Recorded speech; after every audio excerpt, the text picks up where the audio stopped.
அனைவருக்கும் வணக்கம். நிலையியல்ல 2வது சீரீஸ் வீடியோவோடு நான் உங்களை சந்திக்கிறேன். கடந்த வீடியோவில், அதாவது நிலையியல் பிளேலிஸ்ட்டில் இருக்கிற 1வது வீடியோவில் நாங்கள் நிலையியல்ட அடிப்படையான சில விடயங்களை பற்றி பார்த்துருப்போம். அதாவது விசை என்றா என்ன, அடுத்தது விசை தாக்குற தொகுதி எப்படி இருக்கணும், விசையிட சிறப்பியல்புகள், இதை பார்த்துட்டு பிறகு நாங்கள் என்ன செஞ்சோம்னு சொன்னால் 2 விசைகள் ஒரு புள்ளியில் தாக்கக்குள்ள அதில் சமநிலை அல்லது அதில் விளைவுல எப்படி இருக்கும், இப்போ விளைவுல எப்படி நாங்கள் கணிக்கலாம் போன்ற சில விடயங்களை நாங்கள் விசை இணைகர விதியை பயன்படுத்தினா பார்த்துருப்போம். சரிதானே? பார்த்துட்டு அது சம்பந்தமான சில பயிற்சிகளையும் நாங்கள் செஞ்சுருந்தோம். அடிப்படையான சில பயிற்சிகள், சில மிக இலகுவான பயிற்சிகளை நான் செஞ்சுருந்தேன். இப்போ இந்த வீடியோவில் நாங்கள் அதில் தொடர்ச்சியாக ஒரு சில பயிற்சிகளை நாங்கள் பார்க்க போகிறோம். இது இலகுவான சில பயிற்சிகள் இருக்கும், சில பயிற்சிகள் கொஞ்சம் கடினமாக கூட காணப்படலாம். இப்போ இந்த வீடியோட நோக்கம் உங்களை அந்த நிலையியலுக்குள்ளே, அதாவது எப்படி சொல்கிறது, ஒரு இப்போ ஃபியோமேத்தமெட்டிக்ஸ் என்று சொன்னால் உங்களுக்கு அதில் விடயம் தெரிஞ்சால் காணும். ஆனால் இது அப்ளைட் மேத்தமெட்டிக்ஸ், நீங்கள் பிரயோகிக்க வேண்டும். உங்களுக்கு விடயம் தெரிந்திருக்க வேண்டும், அது சரியான முறையில் பிரயோகிக்க வேண்டும். இப்போ இங்கே ஒரு கேள்வி தரப்படும்.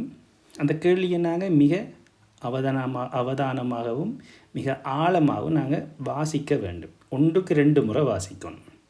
வாசிச்சுட்டு அந்த கேள்வியை எங்களுக்கு தெரிந்த மாதிரி அந்த கேள்வியில் சொல்லப்பட்ட விடயங்களை நாங்கள் எங்களோட புத்தகத்திலேயோ அல்லது கொப்பியிலையோ அதை சரியான முறையில் நாங்கள் பதிய வேண்டும். பதிஞ்சு ஒரு அதுக்கூட தொகுதி, அந்த என்வாயன்மெண்ட்டை நாங்கள் சரியான முறையில் பிரயோகிச்சு அதுக்குரிய நாங்கள் ஸ்கெட்ச், அதாவது படத்தை நாங்கள் சரியாக போட்டெடுக்க வேண்டும். இந்த படம் கீறது அது ஒரு கலை.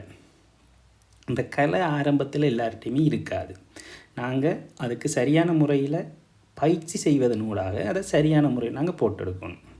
அப்போ ஆரம்பத்தில் இந்த அப்ளைட் மேத்தமேட்டிக்ஸ் படிக்கக்குள்ள ஆசிரியர்கள் எல்லாருமே நிறைய பயிற்சிகளை உங்களுக்கு தருவாங்க. அதுக்கு காரணம் என்னென்னா, உங்களை இந்த படங்குற சரியான முறையில் உங்களை தயார்படுத்துறதுக்காக தான் நாங்கள் நிறைய பயிற்சிகளை செய்வோம். இப்போ இது நான் ஆன்லைன், அதாவது நிகழ்நிலையில் நான் அந்த வீடியோஸை போட்டு கொண்டிருக்கிறதுனால நான் நிறைய வினாக்களை என்னால் செய்ய முடியாது. உங்களுக்கு எதெல்லாம் தேவையோ அந்த விடயங்களை நான் தந்துட்டு அது சம்மந்தமான முக்கியமான சில பயிற்சிகளை நான் செஞ்சு கொண்டிருப்பேன். இப்போ நீங்களும் சில பயிற்சிகளை தேடி என்னோட சேர்ந்து உங்களோட அந்த என்ன சொல்கிறது ப்ராக்டிஸ், நீங்கள் கூட பயிற்சிகளை செய்வதன் மூலம் உங்களை நீங்கள் ஒரு கணிதத்தில் எடுக்கிறதுக்குரிய ஒரு உச்சநிலைக்கு நீங்கள் உங்களை தயார்படுத்தி கொள்ளலாம். சரிதானே? என்ற வீடியோவை பார்க்குறதுனூடாக உங்களுக்கான அடிப்படையான எல்லா விடயங்களும் தரப்படும். அதோடு நீங்களும் ஒரு சில பயிற்சிகளை செய்வதன் மூலம் உங்களது பாடசாலையில் படிப்பிக்கிற கேள்விகளையோ அல்லது புத்தகங்களில் காணப்படுற கேள்விகளையோ நீங்கள் செய்வதன் மூலம் உங்களுக்கு ஒரு சிறந்த ஒரு ஆற்றலை உங்களால் பெற்றுக்கொள்ள முடியும். சரிதானே? சரி, இப்போ நாங்கள் ஒரு சில பயிற்சிகளை இன்றைக்கு பார்க்க இருக்கிறோம். இதுதான் எங்களோட நோக்கம் இன்றைக்கு. சரி, இதில் நான் போன வீடியோவில் சொல்லப்பட்ட சில விடயங்கள் இருந்தே நான் ஆரம்பிக்கிறேன். சரிதானே? அதுதான் எங்களுக்கு இங்கேயும் ஒரு பொருத்தமான ஒரு இதாக காணப்படும். இப்போ உங்களுக்கு இணைகர விதியை நான் ஏற்கனவே உங்களுக்கு என்னென்று நான் சொல்லியிருக்கிறேன். சரிதானே? அப்போ அந்த இணைகர விதியில் நாங்கள் பெற்றுக்கொண்ட சில விடயங்களை நான் இங்கே கீறிட்டு கேள்விக்குள்ளே போகிறேன். விசை இணைகர விதி என்று உங்களுக்கு தெரியும். சரிதானே? ஒரு விசை தாக்குது, ஒரு புள்ளியில் ஒரு விசை தாக்குதுன்னு எடுப்போம். இது ஒரு புள்ளி.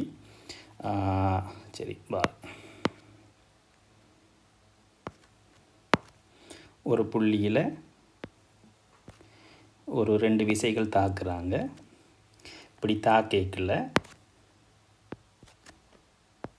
ஒரு விசை பியாவும் ஒரு விசை கியூவாகவும் காணப்படுற சந்தர்ப்பத்தில் எங்களுக்கு ஒரு விளையுள் விசை ஒன்று உருவாகும். சரிதானே? இந்த விளையுள் விசையை நான் R குறிக்கிறேன். இந்த இதுக்கு இடைப்பட்ட கோணம் தீட்டாவாகவும் இந்த கோணம் அல்ஃபாவும் காணப்பட்டால் உங்களுக்கு தெரியும் இந்த விளைவுள் விசையின் பெறுமதி ஆர் வர்க்கமானது பி வர்க்கம் சக கியூ வர்க்கம் சக 2pq கொஸ் தீட்டா. இதோட இந்த தான் அல்ஃபாட பெறுமதியையும் உங்களுக்கு தெரியும். தான் அல்ஃபாவானது நாங்கள் எழுதுவோம். எப்படி எழுதுவோம்? q sin தீட்டாவின் கீழ் p + q cos தீட்டா. சரிதானே? p + q cos தீட்டாவால் தரப்படும். இதுக்குரிய நிறுவலத்தான் நாங்கள் கடந்த வீடியோவில் நாங்கள் பார்த்துருந்தோம். சரி, இப்போ இங்கே உங்களுக்கு இந்த முதலாவது கேள்வியில் தராங்க. என்ன தராங்க? முதலாவது கேள்வியில் தரப்படுற விடயம் இரு விசைகள பருமன்கள கூட்டுத்தொகை 24p ஆகும். இவற்றில் சிறிய விசைக்கு செங்குத்தாக விசை 12p தாக்குகிறது எனின். சரிதானே? அதாவது சிறிய விசைக்கு செங்குத்தாக விளையுள் விசை 12p தாக்குகிறது எனின் அவ்விரு விசைகளின் பருமன்களையும் இடைப்பட்ட கோணத்தையும் காணலாம். இப்போ கேள்வியை நாங்கள் வாசிக்கிறோம். 1க்கு 2 தடவை வாசிக்கிறோம். இப்போ நாங்கள் எடுக்கிறோம். உங்களுக்கு 2 விசைகள் தந்திருக்காங்க. அந்த 2 விசைகளோட கூட்டுத்தொகை உங்களுக்கு தரப்பட்டிருக்கு. உதாரணத்துக்கு பீக்கமாக்கியோட விசையை நாங்கள் கருதுகிறமாக இருந்தால், சரிதானே, உங்களுக்கு தாராங்க p + q வந்துட்டு எத்தனையாம்? 24p ஆம். இதுதான் உங்களுக்கு தரப்பட்ட முதலாவது விடயம். இதில் சிறிய விசைக்கு செங்குத்தாக என்ன தாக்குதா? விளையுள் தாக்குது. விளையுள் வந்து 12p. இப்போ நாங்கள் சிறிய விசையாக q எடுத்தோம்னு சொன்னால் p தான் பெரிய விசையாக இருக்க போகுது. அது இங்கே p பெரிது q. இப்போ விளையுள் செங்குத்தாக சிறிய விசையோட செங்குத்தாக தாக்குது. அதில் பருமனும் 12p என்று தந்திருக்கு. இப்போ இதை நாங்கள் படத்தில் தான் காட்டலாம். சரி, அப்போ படத்தை நாங்கள் கீறுவோம். படத்தை நாங்கள் கீரைக்கில் எங்களுக்கு தெரியும் சிறிய விசை ஒன்று தாக்குது. சரிதானே? சரி, சிறிய விசை ஒன்று தாக்குது. சரி, கொஞ்சம் நான் நடுவில் கீறுறேன். இதை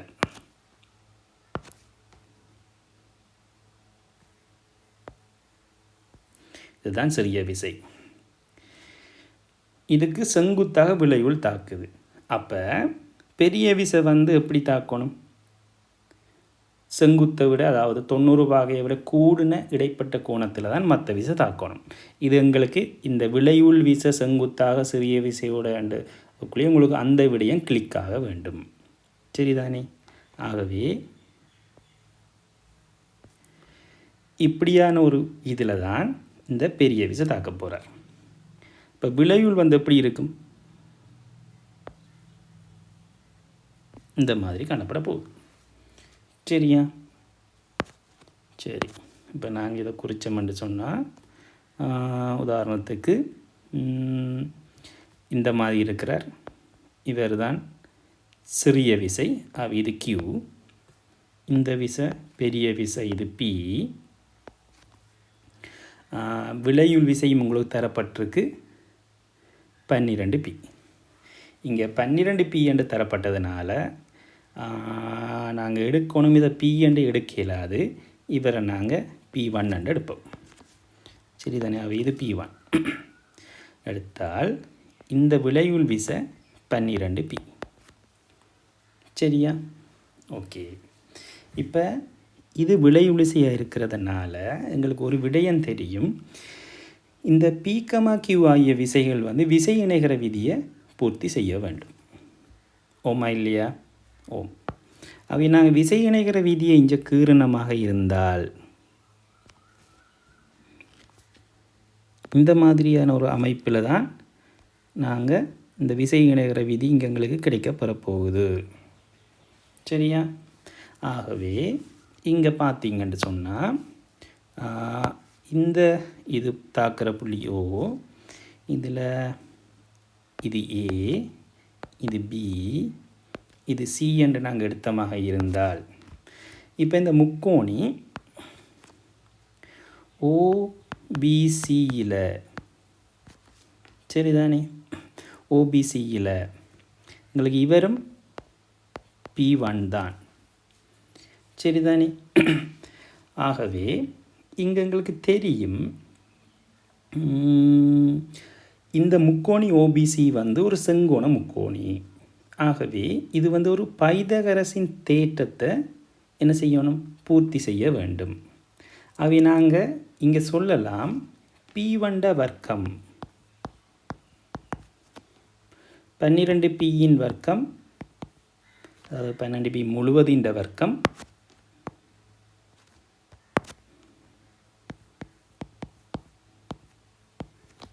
ப்ளஸ் Q வர்க்கம் சரியா. இதிலிருந்து நாங்கள் எழுதலாம் P1 வர்க்கம் மைனஸ் Q வர்க்கம் சமன் 144 P வர்க்கம். இப்போ இந்த P1 வர்க்கம் மைனஸ் Q வர்க்கத்தை நாங்கள் எழுதலாம் P1 minus Q P1 plus Q சமன் 144 P வர்க்கம். இதில் எங்களுக்கு ஏற்கனவே தரப்பட்டிருக்கு P1 சக Q ஈக்குவல்ஸ் 24P. ஆகவே P1 சாய Q into 24P equals 144 P வர்க்கம். அது இதிலிருந்து நாங்கள் சுருக்கணமாக இருந்தால் எங்களுக்கு தெரியும் P1 மைனஸ் Q ஆனது எத்தனையாக இருக்க போகுது சொல்லுங்கள், 12 2 பிரித்தா 6Pயாக இருக்க போகுது. ஆகவே முடிவு இவங்களில் இருந்து நாங்கள் சொல்லலாம் P1 plus Q equals 24P. இதே மாதிரி P1 மைனஸ் Q வந்துட்டு 6P. ஆகவே ரெண்டையும் கூட்டினோம்னா 2P1 ஈக்குவல்ஸ் 30P. ஆகவே P1 ஆனது 15Pயாக வரும். ஆகவே Q ஆனது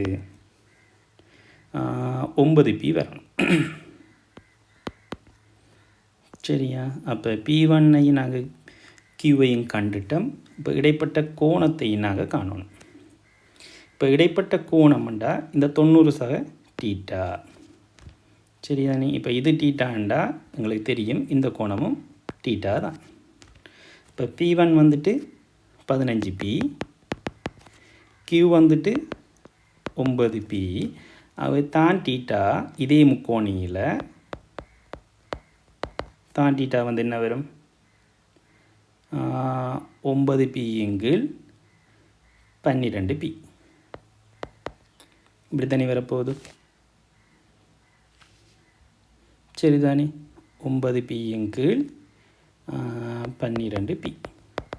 அவை பியும் பியும் கேன்சல் ஆகும். 3ஆல் பிரிச்சோம்னா 3 4. அவை தீட்டாவானது தான் இன்வர்ஸ் 3 4. அவை இடைப்பட்ட கோணம்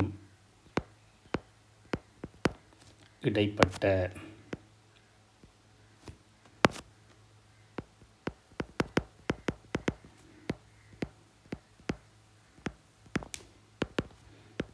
π/2 ப்ளஸ் தான் இன்வர்ஸ் 3 4 சரிதானே. மிக இலகுவான விடயம். இப்போ ஒரு கேள்வியை தந்தால் அந்த கேள்வியை நாங்கள் ஆழமாக வாசித்து 1க்கு 2 முறை வாசித்து அதில் சொல்லப்படுற விடயங்களை நாங்கள் கவனித்து தேவையான விடயங்களை நாங்கள் எழுத்தில் அதை மாற்றிட்டு அதுக்கு பிறகு சரியான படத்தை நாங்கள் போடணும். போட்டு செஞ்சோம்னால் எங்களுக்கு சரியான விட கிடைக்கப்பெறும். அது முதலாவது கேள்வி செஞ்சிட்டோம். 2வது கேள்விக்கு போவோம்.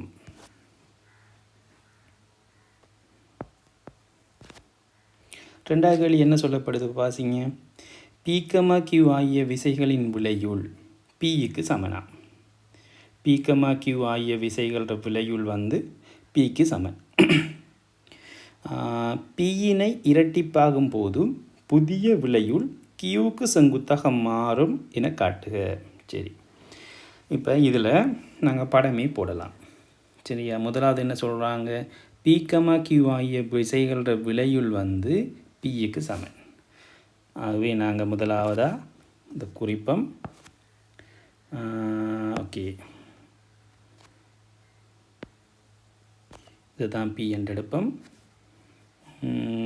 கியூவை இப்படி கீறுவோம். இப்போ விலையுள் இப்படி எங்கேயும் இருக்க போகிறார்.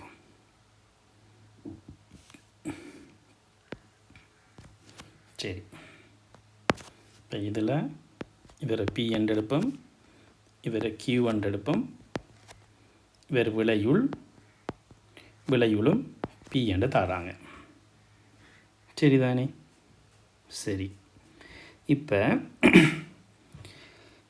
என்ன சொல்கிறாங்க, அடுத்த விஷயம், இது முதலாவது பாயிண்ட். பி கமா கியூ ஆகிய விசைகளோட விலையுள் பிக்கு சமனாகும். ரெண்டாவது பாயிண்ட், பியினை இரட்டிப்பாகும் போது புதிய விலையுள் கியூவிற்கு செங்குத்தாக மாறும் என காட்டலாம். இப்போ நாங்கள் இதே படத்துலையும் போடலாம், அதாவது தனியாக கீறுவோம். இப்போ பி என்ன செய்கிறாங்க, இரட்டிப்பாக்குறாங்க.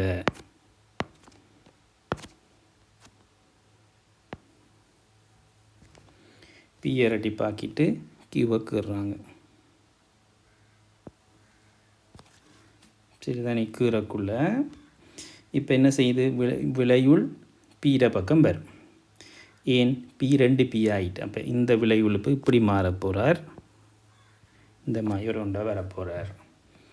இப்போ இவர் வந்து 2p, இவர் அதே கியூ தான். எங்களுக்கு விலையுள்ள பருமனை பற்றி தெரியாது, ஆனால் இந்த கோணம் செங்கோணம் என காட்டணும். இதுதான் இங்கே இருக்கிற எங்களுக்கு தரப்பட்ட விடயம். சரிதானே? சரி, இப்போ இதை செங்கோணம் மட்டும் காட்டுறா எப்படி காட்டுறது? எங்களுக்கு நாங்கள் என்ன செய்யலாமண்டா, முதலாவதாக இது முதலாவது தரவு, இவர் ரெண்டாவது தரவு. இப்போ முதலாவது தரவில் நாங்கள் அந்த விலையுள் விசைக்கான சமன்பாட்டில் எழுதலாம். அதாவது பி வர்க்கம் ஆனது பி வர்க்கம் ப்ளஸ் கியூ வர்க்கம் ப்ளஸ் 2pq கோஸ் கோணம் டீட்டாண்டு எடுப்போம். இப்போ இந்த கோணத்தை நான் டீட்டாண்டு எடுத்தால் இப்போ பி வர்க்கம் என்ன செய்யும், இல்லாமலுக்கு போனால் என்ன மிஞ்சும், கியூ வர்க்கம் ப்ளஸ் 2pq கோஸ் டீட்டா. அப்போ அதுலேயும் கியூவை தூக்கினால் q ப்ளஸ் 2p கோஸ் டீட்டா ஈக்குவல் 0. சரிதானே? இதில் இருந்து நாங்கள் ஏதோ ஒன்று எங்களால் எழுவாய் மாற்றம் செய்ய முடியும். இப்போ நாங்கள் ஓகே, இப்போ இந்த சமன்பாடை வச்சுக்கொள்வோம். அல்லது இதில் இருந்து 2p கோஸ் டீட்டாவானது மைனஸ் கியூவுக்கு சமனாக இருக்க போகுது. இது ஒரு முடிவாக வச்சுக்கொள்வோம். இப்போ ரெண்டாவது சமன்பாட்டில் நாங்கள் என்ன செய்யலாம், ரெண்டாவது சமன்பாட்டில் நாங்கள் இதே மாதிரி இப்போ என்ன செய்வோம், இந்த விலையுல காணுவோம். சரியா? விலையுல காணுவோம். இப்போ இது ஒரு ஆர் என்று எடுப்போம். இப்போ விலையுள் ஆர். இப்போ ஆர் வர்க்கமானது 2p வர்க்கம், அவை 4p வர்க்கம் ப்ளஸ் கியூ வர்க்கம் plus 2 × 2p q cos theta.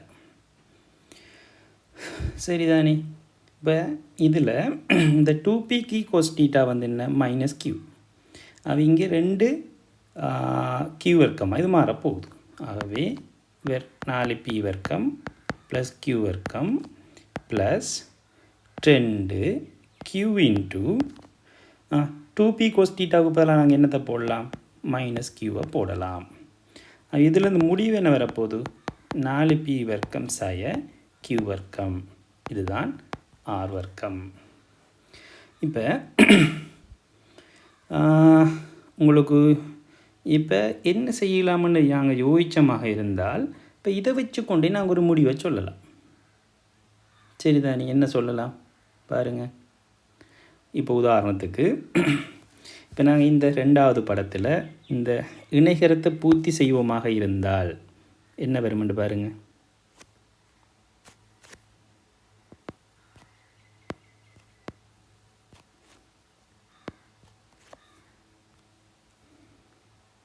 அழிஞ்சிட்டது வாரம் திருப்பிக்கிறேன். ஓகே,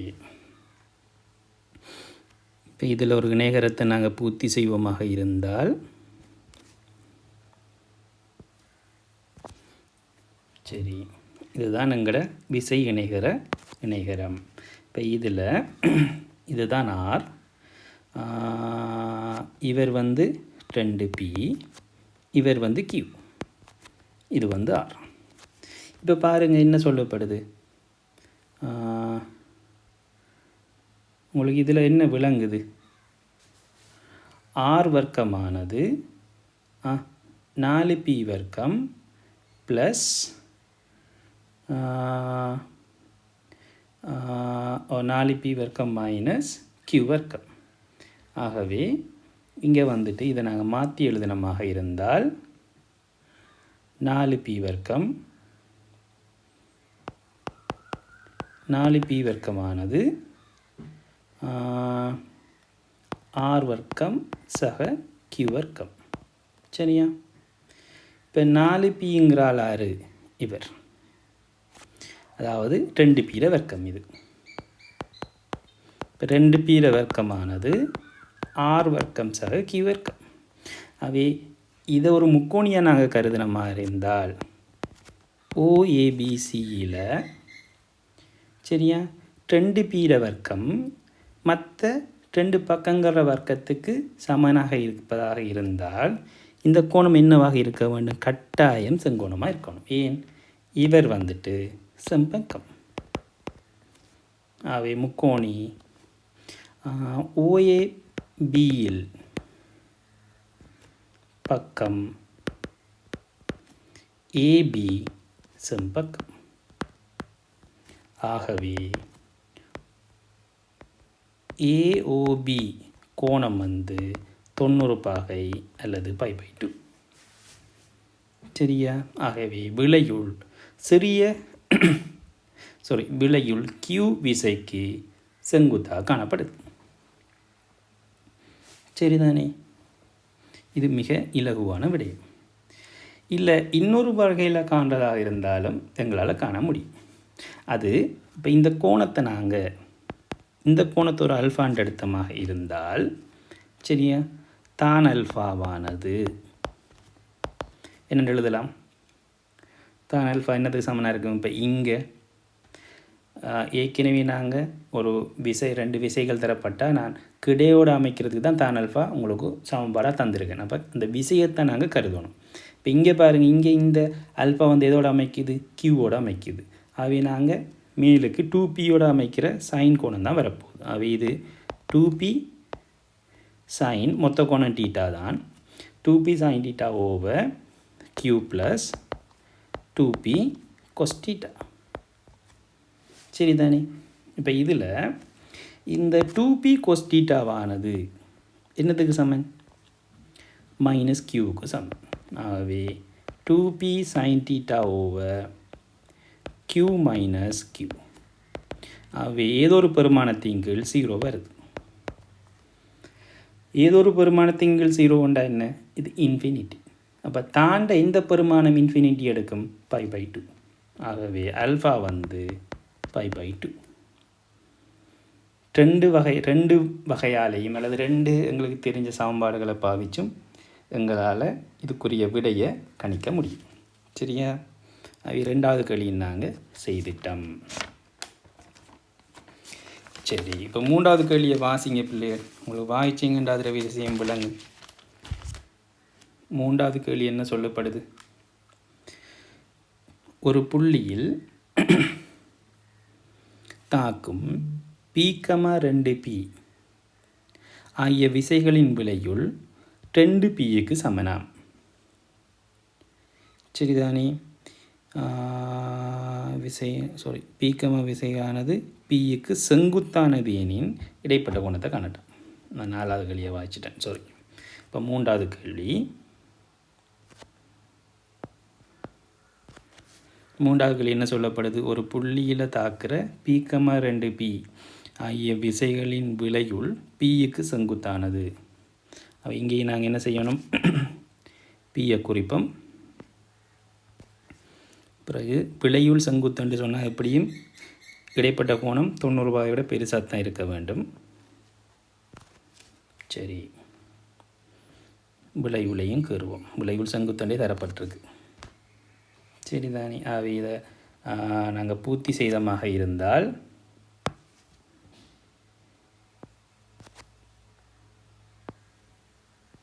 இந்த மாதிரியான ஒரு செட்டப்பில் வந்து சேரப்போகுது. சரியா? சரி, இப்போ இவர் P, இது 2P. விளைவுள்ள பெறுமதி தந்திருக்காங்களா? தரலை. ஆனால் இது செங்கோணம் மட்டும் சொல்லியிருக்காங்க. இது 2P. இது 2Pயாக காணப்பட்டால் உங்களுக்கு இதை கணிக்கலாமா? இந்த பக்கத்தை கணிக்கலாமா? அதாவது OAB, இது C என்று எடுத்தோம்னால் OCயை கணிக்கலாமா? இது ஒரு செங்கோண முக்கோணி. ஆகவே 2P வர்க்கம் மைனஸ் P வர்க்கம் அதில் வர்க்கம் மூலம். அது என்ன வரப்போகுது? அது வந்துட்டு வர்க்கம் மூலம் 3Pயாக வரப்போகுது.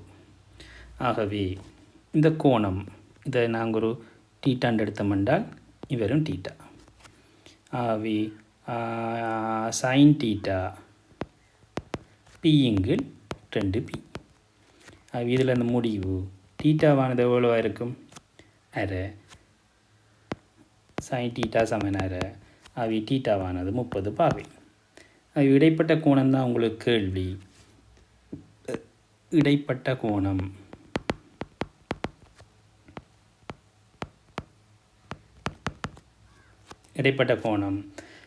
π/2 + 30, அதாவது 90 சக 30, 120 பாகை. சரிதானே? இதை போல் மிக இலகுவான கேள்வியெல்லாம் உங்களுக்கு கிடைக்காது. இதெல்லாம் நீங்கள் என்ன சொல்கிற கேள்வியை வாசிக்கும் போதே உங்களுக்கு மனசில் இதில் படத்தை போடணும். அப்படி இப்படி என்று சொல்லி கோணத்தை மனதாலே நீங்கள் கணிக்கணும். அந்தளவுக்கு நீங்கள் உங்களை ப்ராக்டிஸ் பண்ணிக்கொள்ள வேண்டும். சரியா பிள்ளைகள்? சரி,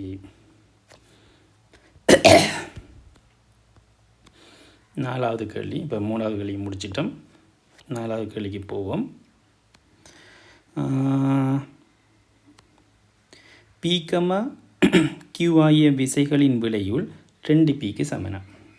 P,Q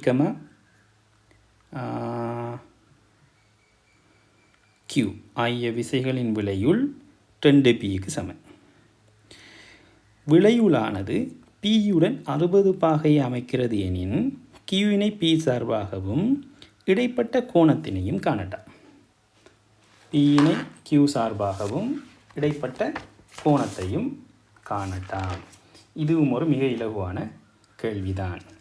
சரிதானே? முதல்ல நாங்கள் இதுக்குரிய வரைபடத்தை சரியான முறையில் கீறணும். சரிதானே? சரி, இப்போ நாங்கள் கீறுவோம். எத்தனையாவது கேள்வி? 4வது கேள்வி. சரி, P,Q படத்தை கீறுவோம்.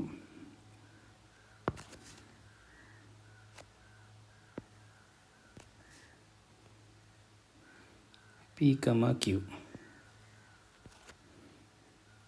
இதோட விளையுள் Pயோட 60 பாகை அமைக்கிறது.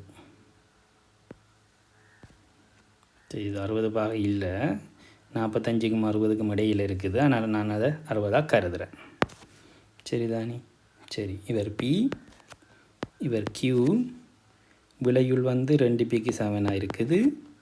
இந்த கோணம் 60 பாகை. இடைப்பட்ட கோணம் உங்களுக்கு தரலை, அதால் அதை டீட்டாண்டு எடுப்போம். சரி, எடுத்தால் விளையுளுக்கான சமன்பாடு எங்களுக்கு தெரியும். என்னது? 2P வர்க்கம் 4P வர்க்கம் சமன் P வர்க்கம் ப்ளஸ் Q வர்க்கம் ப்ளஸ் என்ன போடலாம்? 2PQ cos θ. இப்போ இதிலிருந்து 3P வர்க்கமானது Q வர்க்கம் ப்ளஸ் 2PQ கொஸ் டீட்டான்னு எடுக்கலாம். இது ஒரு முடிவாக நாங்கள் எடுப்போம். சரி, இப்போ இந்த இடைப்பட்ட கோணம் ஒன்று தந்திருக்காங்க. அதில் இருந்து தான் 60 பாகையானது என்னவாக இருக்கும் சொல்லுங்கள். உங்களுக்கு தெரியும், q sin θ p + q cos θ. இப்போ தான் 60 பெறுமதியும் எங்களுக்கு தெரியும், வர்க்கமூலம் 3. இப்போ இதிலிருந்து நாங்கள் சுருக்கினா இந்த q ஒரு பக்கம் கொண்டு வந்தால் நாங்கள் இதை மனதாலே செய்யலாம், அல்லது மனதால் செய்கிற அளவுக்கு நீங்கள் உங்களை ப்ராக்டிஸ் பண்ணிக்கொள்ள வேண்டும். வர்க்கமூலம் 3p ஆனது சொல்லுங்கள். வர்க்கமூலம் 3p ஆனது q நாங்கள் வெளியே எடுத்தால் sin θ ஒரு பக்கம் இருக்க போது சய வர்க்கமூலம் 3 cos θ. சரிதானே? சரி, இப்போ நாங்கள் என்ன செய்யலாம்? உங்களுக்கு தெரியும் என்ன செய்யலாம்னு சொல்லுங்கள். இப்போ இதையும் நாங்கள் ஒரு முடிவாக எடுத்தோம் என்றால் இந்த 2 முடிவுகளையும் வச்சுக்கொண்டு ஏதொரு வகையில் நாங்கள் சுருக்க வேண்டும். எவ்வாறு சுருக்க முடியும் யோசிச்சு சொல்லுங்கள், ஒரு ஐடியாவை அல்லது யோசிங்க. சரி, இப்போ இந்த 2வது முடிவை நாங்கள் வர்க்கப்படுத்தினால் என்ன வரும்? இந்த வர்க்கமூலம் 3 3ஆகும், பிபி வர்க்கமாகும். இப்போ இதை வர்க்கப்படுத்தினால் இதை முதலாவது 1 சொல்லுவோம், இவர் 2 சொன்னால் 2 வர்க்கம் 1க்கு சமம். ஆகவே q வர்க்கம் sin θ மைனஸ் வர்க்கமூலம் 3 cos θ வர்க்கம் q வர்க்கம் ப்ளஸ் 2pq cos θவாக காணப்பட போகுது. இப்போ இதை நாங்கள் சுருக்கினால் ட்ரிக்னோமெட்ரியை யூஸ் பண்ணினால் sin வர்க்கம் θ மைனஸ் 2 வர்க்கமூலம் 3 sin θ cos θ ப்ளஸ் 3 cos வர்க்கம் θ ஆனது q வர்க்கம் ப்ளஸ் 2pq cos θ. சரிதானே? இப்போ இந்த சைன் வர்க்கம் தீட்டாவையும் இந்த 3 cos வர்க்கம் தீட்டாவிலேருந்து ஒரு cos வர்க்கம் தீட்டாவையும் எடுத்தால் 1க்கு சமம். அவை அந்த 1 இந்த பக்கம் இருக்கிற q வர்க்கத்தோடையும் இந்த பக்கம் இருக்கிற q வர்க்கத்தோடையும் இல்லாமல் போகும். அப்போ எங்களுக்கு இப்போ மிஞ்சும் q வர்க்கம் 2 cos வர்க்கம் தீட்டா மைனஸ் 2 வர்க்கமூலம் 3 sin θ cos θ equals 2pq cos θ. இதிலிருந்து இந்த 2 கேன்சல் ஆகும் எல்லா இடத்தையும். இந்த க்யூவும் இந்த க்யூவும் போகும். இந்த cos θ இந்த cos θ இந்த வர்க்கத்தோடு போகும். இப்போ முடிவு மிஞ்சும் p ஆனது q cos θ மைனஸ் வர்க்கமூலம் 3 sin θ. சரிதானே? இவர் 3வது முடிவாக கிடைக்கப்பெறும். இப்போ 2வதையும் 3வதையும் வச்சுக்கொண்டு நீங்கள் தீட்டாவை காண முடியும். சரியா? எப்படி? இப்போ 2வதை 3வதால் பிரிச்சிங்கன்றால் இந்த பியும் போய் இங்கே வர்க்கமூலம் 3 மிஞ்சும் சமன் sin θ மைனஸ் வர்க்கமூலம் 3 cos θ வின் கீழ் cos θ மைனஸ் வர்க்கமூலம் 3 sin θ. இதிலிருந்து நாங்கள் சுருக்கணமாக இருந்தால் வர்க்கமூலம் 3 cos θ சய 3 sin θ ஈக்குவல் sin θ சய வர்க்கமூலம் 3 cos θ. இதில் இந்த கொஸ் ஒரு பக்கம் எடுத்தால் 2 வர்க்கமூலம் 3 cos θ சமன் 4 sin θ. இதிலிருந்து tan θ ஈக்குவல்ஸ் வர்க்கமூலம் 3 2. அப்படி tan θவை நாங்கள் சிம்பிளாக θ எடுத்தால் இது வர்க்கமூலம் 3 இவர் 2 இவர் வர்க்கமூலம் 7 காணப்பட போகுது. சரிதானே? இப்போ நீங்கள் தீட்டாவை கண்டுட்டீங்க. இனி தீட்டாவை கண்டால் மிகுதியான விடயங்கள் இலகுவான விடயங்கள் உங்களால் ஏற்கனவே உங்களுக்கு கியூவை பி சார்பில் காணணும், அதையும் நாங்கள் காண முடியும். இப்போ பி ஆனது கியூ கொஸ்டீட்டா வந்து 2 இங்கில் வர்க்கமூலம் 7 மைனஸ் 3 இன்ட்டு அதாவது வர்க்கமூலம் 3 இன்ட்டு வர்க்கமூலம் 3 கீழே 7. ஸோ மைனஸ் கியூ இங்கில் √7. அவை கியூவை நீங்கள் காணணும். அவை கியூவானது வர்க்கமூலம் 7 பி மைனஸ் பெறுமதி. சரிதானே? அவை முடிவு டீட்டாவானது என்ன தான் இன்வர்ஸ் வர்க்கமூலம் 3 இங்கில் 2 அது கியூவானது மைனஸ் வர்க்கமூலம் 7 பி. சரிதானே? இது ஒரு முடிவு. இதை நாங்கள் ஒரு மெத்தடில் செஞ்சுருக்கோம். இதை இன்னொரு மெத்தடில் செஞ்சோம்னால் எங்களுக்கு இன்னொரு தீர்வும் கிடைக்கப்பெறும். சரிதானே? அதாவது இந்த சொல்லப்பட்ட விடயங்களை நாங்கள் இப்போ என்ன செய்ய போகிறோம்டா எங்களுக்கு தரப்பட்ட விசை முக்கோணியில் நாங்கள் குறிப்போம். சரி, இது தானே எங்களுக்கு தரப்பட்ட பி. இதே மாதிரி கியூ கொண்டு ஒரு கியூவை குறிக்குது. விளையுள் ஏதோ ஒரு திசையில் காணப்படுது 60 பாகையோடு. இப்போ இதுக்கு நாங்கள் விசை இணைகரத்தை பூர்த்தி பண்ணமென்றால் உங்களுக்கு தெரியும் இந்த மாதிரியான ஒரு விசை இணைகரம் உண்டு உங்களுக்கு அமைக்கப்படும். சரிதானே? இப்போ இதில் இவர் வந்து 2 பி, இவர் வந்துட்டு பி, இவர் வந்துட்டு கியூ. அப்போ வெறும் கியூவாக காணப்பட போகிறார். இது 60 பாகை. உங்களுக்கு இந்த மொத்த கோணம் 60 பாகையாக இருந்தால் டீட்டாவாக இருந்தால் இடைப்பட்ட கோணம் இந்த கோணமும் டீட்டாவாக தான் காணப்பட போகுது. அவை இவர் வந்து இந்த பக்கம் வந்து என்னவா வரும் பை மைனஸ் டீட்டா. அவை இந்த கோணம் டீட்டா மைனஸ் 60 பாகையாக காணப்பட போகுது. இதை நாங்கள் இப்போ குறிப்போம் ஓசி, இதை பி என்று குறிப்போம். முக்கோணி ஓபிசியில் நாங்கள் அப்படி தான் குறிக்கிறோம். நாங்கள் நார்மலாக ஓஏபிசி ஜியில் நாங்கள் ட்ரிக்னோமெட்ரியில் படித்த சைன் விதியை பாவிச்சோமாண்டால் சைன் விதி என்ன சொல்லும்? பக்கங்களுக்கு எதிரே உள்ள கோணங்களும் ஒன்று கொண்டு விகித சமனானவை. இப்போ இங்கே முக்கோணிட பக்கங்களால் நாங்கள் இதில் விசைகள பருமன்களை குறிச்சிருக்கிறோம். அதே மாதிரி அந்த அகக்கோணங்களை நாங்கள் குறிச்சிருக்கோம். அதை நாங்கள் எழுதலாம். இப்போ 2p இன் கீழ் சைன் பை மைனஸ் டீட்டா ஆனது p over sine theta minus 60 equals q over sine 60. இப்போ இதில் இருந்து நாங்கள் ஒரு முடிவை பெறலாம். 2p இங்கில் சைன் பை மைனஸ் டீட்டா, ரெண்டாங்கால்வட்ட கோணம் சைனுக்கு எப்போயுமே ப்ளஸ், இது சைன் டீட்டாண்டி நாங்கள் சிம்பிளாக எழுதலாம். p இங்கில் சைன் டீட்டா மைனஸ் 60. இப்போ இந்த பியும் கேன்சல் ஆகும். அதனால் என்ன 2 சைன் டீட்டா மைனஸ் 60 ஆனது சைன் டீட்டாவுக்கு சமம். இப்போ இதில் நாங்கள் விரிச்சம் என்றால் எங்களுக்கு தெரியும் 2 சைன் டீட்டா கொஸ் 60.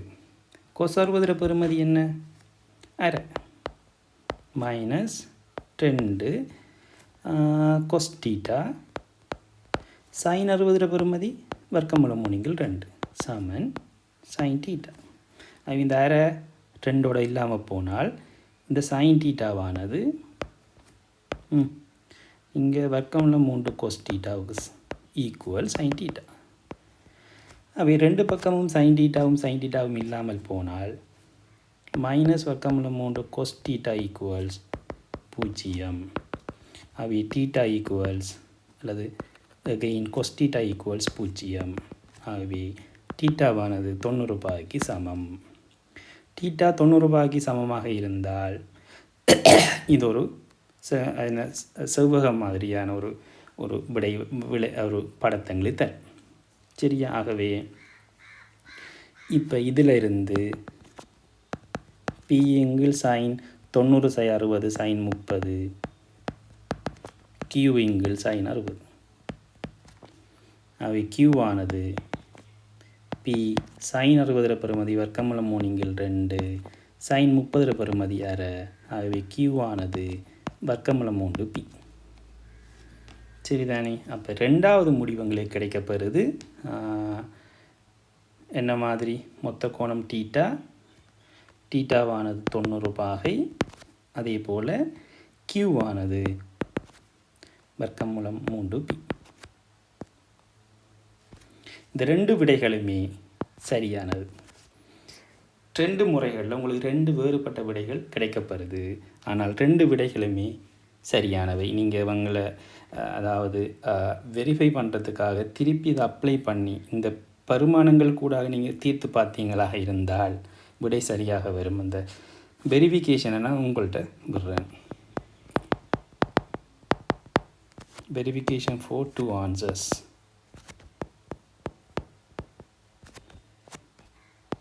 செக்.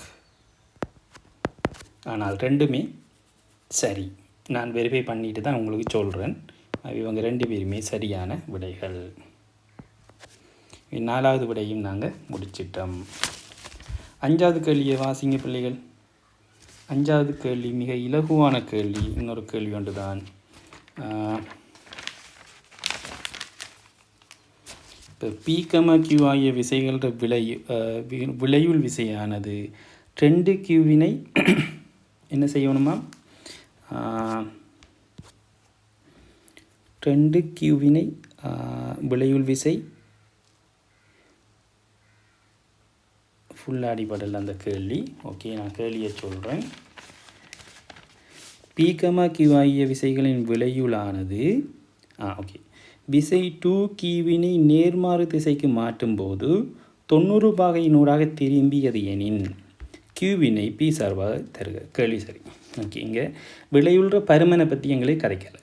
சரியா? முதலாவது சொல்கிறாங்க P, Q.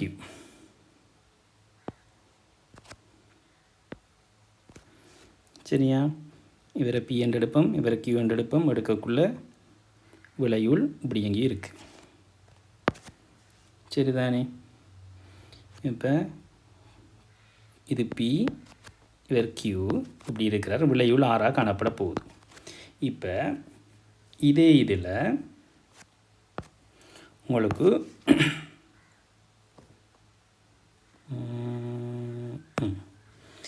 Qவினை 2Qவினை நேர்மாறு திசைக்கு மாற்றும் போது, சரிதானே, விளைவுள் விசை 2Qவினை நேர்மாறு திசைக்கு மாற்றும் போது 90 பாகையினூடாக திரும்பியது எனின், இதில் 2Qன்றது பிழை, Q தானா அது மிஸ்டேக் அடிபட்டிருக்கு. இதில் 2Q வராது. ஓகே, விளைவுள் விசை Qவினை நேர்மாறு திசைக்கு மாற்றக்குள்ள. இப்போ சரி, இங்கே நாங்கள் இதுதான் எங்கட P, இதுதான் எங்கட Q மாற்றும்போது இதில் விளைவுள் இப்படி எண்ணியே வரப்போகுது. சரிதானே? இப்போ இவரை நான் P என்று எடுக்கிறேன், இவர் Q என்று எடுக்கிறார், இது R எடுத்தால் எங்களுக்கு சொல்லலாம். இப்போ இது அல்ஃபாவாக காணப்பட்டால் இந்த கோணம் என்னவாக காணப்படும்? 90 ஆல்ஃபாவாக காணப்படும். சரியா? ஏன்? இப்போ இதை நான் இங்கே இதை கம்ப்ளீட் பண்ணனாக இருந்த ரெண்டையுமே ஒன்றா சேர்த்தால் இந்த மாதிரி வரப்போகுது, இதில் விளைவு இப்படி வரப்போகுது. இப்போ இந்த கோணம் உங்களுக்கு 90 தராங்க. இதுதான் விஷயம்.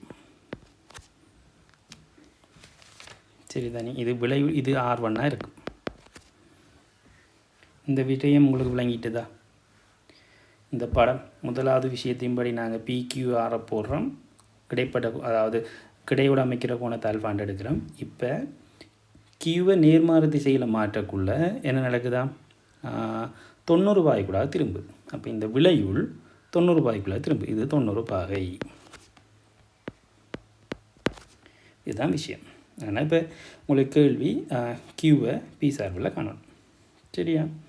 இதை நாங்கள் ரெண்டு வழியில் இலகுவாக காணலாம். இப்போ நான் இந்த பக்கத்தை அழிச்சிட்டு அதில் எழுத தொடங்குறேன். அப்போ தான் உங்களுக்கு இந்த படமும் பார்க்கக்கூடியதாக இருக்கும். சரி, இப்போ தான் அல்ஃபா என்னவா இருக்கும்? q sin θவின் கீழ் இடைப்பட்ட கோணம் தீட்டாண்டை எழுப்பம் q sin θவின் கீழ் p + q cos θ. சரியா? இதே மாதிரி இந்த இடைப்பட்ட கோணம் என்ன? இப்போ இது 90 sin α. இப்போ தான் 90 sin ஆல்ஃபாவானது இங்கேயும் அகைன் இது வந்து q தான், மற்றதும் p தான். ஆனால் இடைப்பட்ட கோணம் மாறப்போது ஏற்கனவே தீட்டாவாக இருந்தால் இப்போ என்னவா வரும்? π - θ. ஆகவே q sin π - θவின் கீழ் p + q cos π - θ. அவை ரெண்டாம் கால்வட்டத்துக்குள்ளே சைனுக்கு ப்ளஸ் கோஸுக்கு மைனஸ். அவை இதை நாங்கள் சிம்பிளிஃபை பண்ணலாம். q sin θவின் கீழ் p - q cos θ. இதே நேரம் தான் 90 sin ஆல்ஃபாவானது cot ஆல்ஃபா. சரியா? இவர் வந்துட்டு cot ஆல்ஃபா. cot ஆல்ஃபா எப்பயுமே ஒன்றிங்கள் தான் ஆல்ஃபாவுக்கு சமன். இதிலிருந்து தான் ஆல்ஃபாவானது p - q cos θவின் கீழ் q sin θ. இந்த முதலாவது முடிவையும் ரெண்டாவது முடிவையும் நாங்கள் கன்சிடர் பண்ணினால் q sin θவின் கீழ் p + q cos θவானது p - q sin cos θவின் கீழ் q sin θ. அவை இதை குறுக்கு பெருக்கம் பண்ணினால் q வர்க்கம் sin வர்க்கம் θவானது அங்கால p - a - b a + b என்ற ஃபார்மேட்டில் இருக்குது. p வர்க்கம் - q வர்க்கம் cos வர்க்கம் θ. இப்போ இந்த q வர்க்கம் sin வர்க்கம் θவையும் q வர்க்கம் cos வர்க்கம் θவையும் சேர்த்தா q, அவை p ஆனது qவுக்கு சமன். இதான் முடியும். சரிதானே? எத்தனையாவது கேள்வி இது? 5வது கேள்வி. ஓகே. அல்லது இதை இன்னொரு முறையிலையும் எங்களால் காணலாம். அதையும் அப்படின்னு சொல்கிறேன்.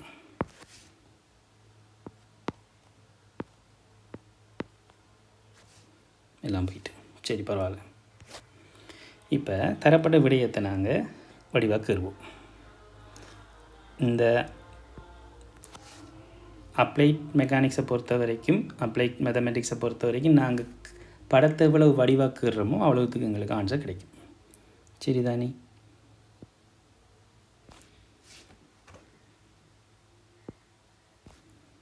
சரி, இப்படி தான் இருக்குது. இதில் இவர் வந்து q, இவர் வந்து p, எகைன் இவர் வந்து q. இப்போ விளைவில் அமைக்கிறதால இது ஒரு இணைகரமாக தான் காணப்பட போகுது. அவை நான் ஒரு இணைகரத்தை பூர்த்தி செய்கிறேன்.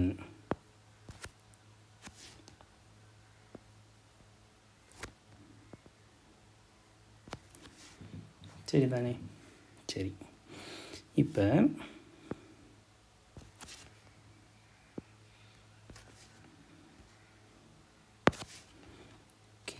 p, q-க்குரிய விளைவு இவர் R1, திசை மாற்றின பிறகு வர விளைவு இவர் R2. எங்களுக்கு தாராங்க இந்த கோணம் செங்கோணமாம். அதே நேரம் இப்போ இவரும் q, இவரும் q. இப்போ இது O,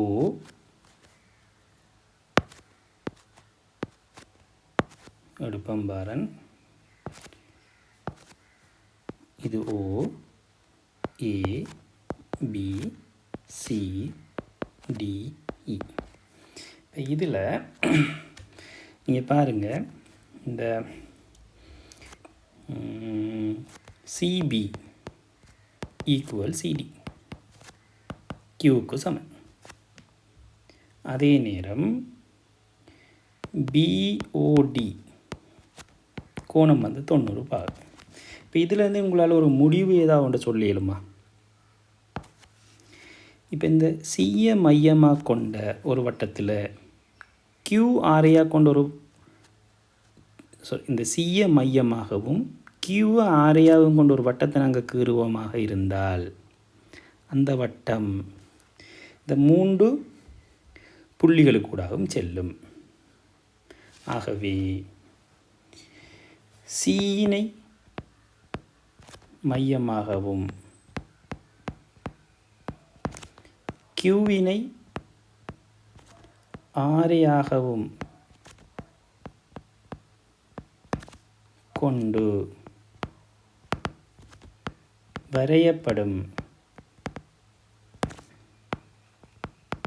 வட்டத்தில் CB = CD = CO Qக்கு சமனாக இருக்கும் ஆரைகள். இங்கே CO எனப்படுறது யார்? இவர் தங்களுக்கு தேவையான P. இவர் Qக்கு சமனாகவும் இருப்பார். P = Q. சரிதானே? மிக இலகுவான விடயம். இப்போ உங்களுக்கு இந்த அப்ளை செய்யக்குள்ள உங்களுக்கு ட்ரிக்னோமெட்ரி நல்லா கிளியராக இருக்கணும் பிள்ளைகள். அதே மாதிரி நீங்கள் ஓ லெவலில் படித்த கேத்த கணிதம் சம்பந்தமான அனைத்து விடயங்களும் உங்களுக்கு கிளியராக இருக்கணும். இருந்தால் உடனே நீங்கள் இலகுவான முறையில் உங்களால் விடைகளை பெற முடியும். சரிதானே? அடுத்தது 6வது கேள்விக்கு நாங்கள் போவோம். 5வது கேள்வி நாங்கள் முடிச்சிட்டோம். 6வது கேள்வி. இரு சமவிசைகளின் விளைவுளானது ஒரு விசையுடன் 45 பாகை கோணத்தை அமைத்தது எனின் அவ்விரு விசைகளும் செங்குத்தானவை என இது காட்டவே தேவையில்லை. Very simple. இப்போ 2 சமவிசை இருக்குது. 2 சமவிசைகளுக்கு விளைவுள் 45 அமைக்குதுன்னு சொன்னால் 2 பக்கமுமே 45 தான் வைக்கணும். நீங்கள் 2 சமனான விசைகள் தாக்குற ஒரு இடத்துல சரிதானே விளைவுள் எப்பயுமே என்ன செய்யும்? எங்களுக்கு தெரியும், தரப்பட்ட விசைகளை இரு சமக்கூறிடும். இதுவும் P இவரும் Pயாக இருந்தால் விளைவுளானது எப்பவும் இந்த கோணங்களை θ/2 θ/2 தான் இரு சமக்கூறிடும். இப்போ உங்களுக்கு θ/2 45 பாகையாக இருந்தால் இவரும் 45 பாகையாக தான் இருக்கும். அவை இடைப்பட்ட கோணம் θ/யும் 90 பாகையாக தான் காணப்பட போகுது. சரிதானே? இதை நாங்கள் எவ்வாறு உங்களுக்கு இதை நீங்கள் உங்களுக்கு இப்போ கேத்திரணிதம் மூலம் இதை உங்களால் சொல்லலுமா இருந்தால் நீங்கள் அந்த வகையில் சொல்லலாம். அப்படி இல்லையா சந்தர்ப்பத்தில் நீங்கள் இதை நமக்கு தெரிஞ்ச இந்த சமன்பாடுகளை பயன்படுத்தி கூட எங்களால் சொல்ல முடியும். சரிதானே? இது 45 பாகை தந்திருக்காங்க. இவர் P இவர் P. அவை தான் 45 சமன் P sin θவின் கீழ் P + P cos θ. இப்போ தான் 45 பெறுமாதி என்ன? 1 வர்க்கம் மூலம் 2. இப்போ PP எல்லாம் கேன்சல் ஆக வர்க்கம் மூலம் 2 sin θ. அல்லது இதை நீங்கள் அப்படியே என்ன செய்யலாம்? தான் 45 வச்சுக்கொள்ளலாம். தான் 45 சமன் இதை நீங்கள் எழுத முடியும். sin θவை 2 sin θ/2 cos θ/2 கீழ் 1 + cos θவுக்கு பதிலாக நீங்கள் எழுதலாம் 2 cos வர்க்கம் θ/2. அது 2 cos θ கேன்சல் ஆக இது வரும் தான் θ/2. அவை θ/2 ஆனது 45 பாகை. அவை θவானது 90 பாகை. சரிதானே? அல்லது நீங்கள் இதை இன்னொரு வகையில் சொக்கிறதாக இருந்தால் இந்த பெருமானத்தை பாவிச்சும் எங்களால் செய்ய இயலும். இப்போ sin θவின் கீழ் 1 + cos θவானது 1 வர்க்கம் மூலம் 2. ஆகவே இது நீங்கள் எழுதலாம். இப்போ வர்க்கம் மூலம் 2 sin θவானது 1 + cos θ. வர்க்கம் மூலம் 2 sin θ - cos θவானது 1. இப்போ இதிலிருந்து உங்களுக்கு இதை இந்த 2 கோணத்தையும் உண்டாக்கிட்டு செய்கிற மாதிரி செஞ்சு கூட உங்களால் விடைகளை பெற முடியும். இதை நீங்களாக ட்ரை பண்ணி பாருங்கள். இப்படியான விடயங்களை நாங்கள் இந்த பொது தீர்வில் படிச்சிருப்போம். உங்களுக்கு இப்படியான ஒரு பொது தீர்வை தந்தால் தீட்டால பெறுமதி என்ன? சரிதானே? அதை இப்படியும் காணலான்னாங்க, அப்படியும் காணலாம். இங்கே விடைகளை பெறத்துக்கு எங்களுக்கு நிறைய மெத்தடுகள் இருக்குது. அதை நாங்கள் செய்கிறதை வச்சுக்கொண்டு இலகுபடுத்தணும். உங்களுக்கு ப்ராக்டிஸை நீங்கள் செய்கிறதன் மூலமாக, நிறைய பயிற்சிகளை செய்வதன் மூலமாக நீங்கள் என்ன செய்யலாம், இதை நீங்கள் இன்னும் இன்னும் இலகுபடுத்தி கொள்ள முடியும். சரிதானே? சரி, 7வது பயிற்சி. 2p, வர்க்கமூலம் 3p ஆகிய விசைகளின் விளைவுளானது வர்க்கமூலம் 3p க்கு செங்குத்தானது எனின் அவற்றுக்கு இடைப்பட்ட கோணத்தையும் விளைவுள் விசையானது 2pயுடன் அமைக்கும் கோணத்தையும் காண்க. இப்போ 2p, 3pயை தராங்க. சரி,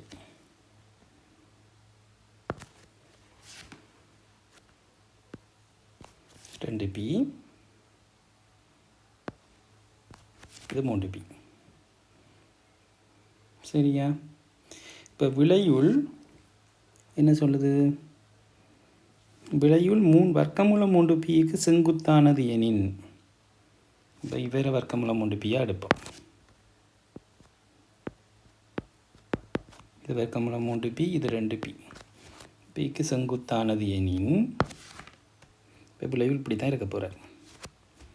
இப்போ இதை நான் கம்ப்ளீட் பண்ணமாண்டா,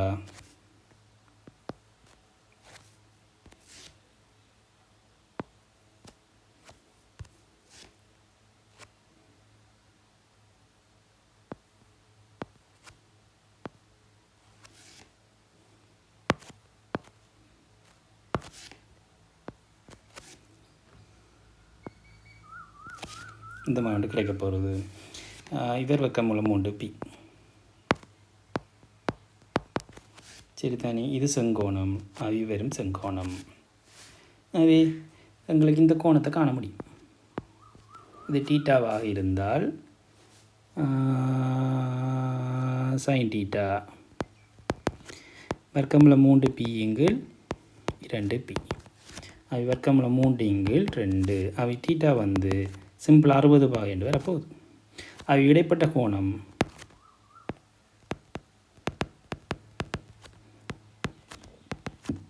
90 + 60, 150 பாகை. திருப்பி என்ன கேட்டிருக்காங்க? விளைவுளானது 2pயோடு அமைக்கிற கோணம், அதுதான் தீட்டா. தீட்டா சமன் 60 பாகை. எவ்வளோ இலகுவாக தந்துருக்காங்கன்னு பாருங்கள். கேள்வி நீங்கள் வாசித்து விளங்கிட்டீங்கண்டா உங்களுக்கு இலகுவான முறையில் இதுக்குரிய விடைகளை நாங்கள் கண்டுகொள்ள முடியும். சரி, இப்போ 8வது பயிற்சிக்கு போவோம். 8வது பயிற்சியோட நீங்கள் வாசிச்சிங்கன்னா உங்களுக்கு அதில் விஷயம் உங்களுக்கு மிக இலகுவாக விளங்கும்.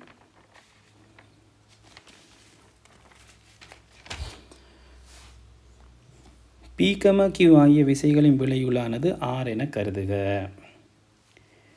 qவினை இரட்டிப்பாக்கும் போது rம் இரட்டிப்பாகிறது. qவினை நேர்மாறாக்கும் போது rம் இரட்டிப்பாகிறது எனின் p, q, rக்கு இடைப்பட்ட விகிதத்தினை காண்க. சரிதானே? முதல்ல ஒவ்வொன்றா போடுவோம். சரி, p, q ஆகியவங்களோட விளைவுள் உங்களுக்கு தந்திருக்காங்க ஆறாம்.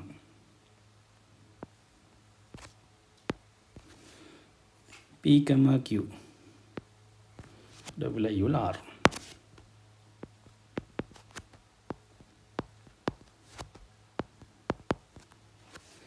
கோணத்தை பற்றி கதைக்கல, ஒரு குறிப்பிட்ட கோணத்தில் தான் எல்லாமே தாக்குது. அப்போ இது தீட்டா தான். சரியா? விளைவுள் r என கருதட்டும். சரி,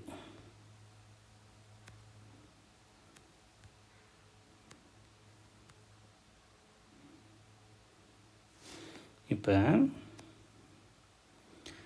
2வது சந்தர்ப்பத்தில் கியூவை இரட்டி பார்க்குறாங்களா? கியூவினை இரட்டி பார்க்குறாங்க. சரி, பி அதே பி தான்.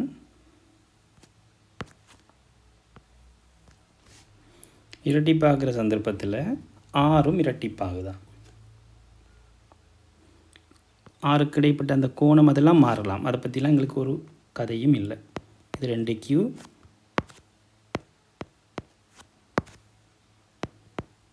இது p. இவர் வந்து 2r மாறுது. சரிதானே? அடுத்த விடயம் கியூவினை நேர்மாறாக்குறாங்க. இப்போ கியூவை நேர்மாறாக்குனா இதே இதிலே போட்டுக்கொள்ளலாம். சரி, இப்போ கியூவை நேர்மாறாக்குறாங்கன்னா இப்படி வருது. இப்படி வரக்குள்ள விளைவுள் இந்த மாதிரி கொண்டு வரப்போகிறார். இவர் வந்து 2R தானே. சரிதானே? சரி, இப்போ இதில் 3 படங்களை நான் குறிச்சிருக்கிறேன். இப்போ இதை வச்சுக்கொண்டு 6க்கான சமன்பாடுகள் எங்களால் போட முடியும். முதலாவது படத்திலிருந்து R வர்க்கமானது P வர்க்கம் ப்ளஸ் Q வர்க்கம் ப்ளஸ் 2PQ தீட்டான்னு எடுத்திருக்கோம் கொஸ் தீட்டா. ரெண்டாவது படத்திலிருந்து 2R வர்க்கம், ஆகவே அது 4R வர்க்கம் P வர்க்கம் ப்ளஸ் 2Q வர்க்கம், 2Q என்று சொன்னால் அது 4Q ப்ளஸ் 2 × P × 2Q. ஆகவே நான் அதை 4PQ என்று எழுதுகிறேன். 4PQ அதே கொஸ் தீட்டா தான். மூன்றாவது படத்தில் இவர் வந்து பை மைனஸ் தீட்டா. சரியாகவே 4R வர்க்கமானது P வர்க்கம் அதே Q தான். ஆனால் இங்கே இந்த கோணம் என்ன? Pi minus theta. இப்போ cos pi minus theta minus ஆக போகுது. அவை மைனஸ் 2PQ கொஸ் தீட்டா.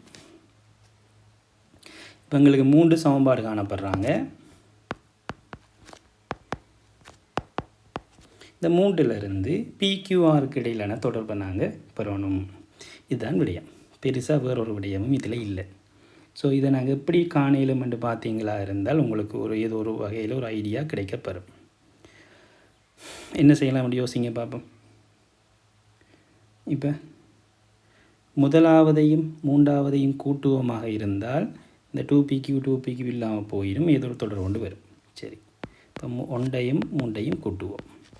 கூட்டினால் 5R வர்க்கமானது 2P வர்க்கம் 2P வர்க்கம் ப்ளஸ் Q வர்க்கம். சரிதானே? இப்போ இது ஒரு 4வது முடிவாக நாங்கள் வச்சுக்கொள்வோம். ஓகே, இப்போ Rக்கும் Pக்கும் Qக்கும் இடையிலான ஒரு தொடர்பை நாங்கள் பெற்றுட்டோம். சரி, இப்போ வேறு என்ன செய்யலாம் பாருங்கள். இப்போ 2வது சமன்பாடை பயன்படுத்தி இவங்களுக்கு இடையிலான தீர்வை நாங்கள் பெற்றோம்டா. சரி, இப்போ 2வது சமன்பாட்டில் இருந்து முதலாவது சமன்பாட்டை 2ஆல் பெருக்கி முதலாவது சமன்பாட்டை கழிச்சோம்டா எகெயின் இந்த கொஸ் தீட்டா இருக்கிற ஆள் இல்லாமல் போயிடும்.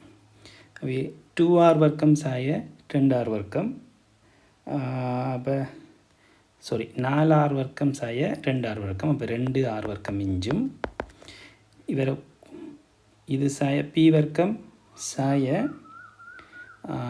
2P வர்க்கம், அவை மைனஸ் P வர்க்கம் சாக இவர் 2Q வர்க்கம் சாய அவை 4Q வர்க்கத்திலிருந்து 2Q வர்க்கம் போனால் 2Q வர்க்கம், அவை 2Q வர்க்கம் மைனஸ் P வர்க்கம் சமன் 2R வர்க்கம்.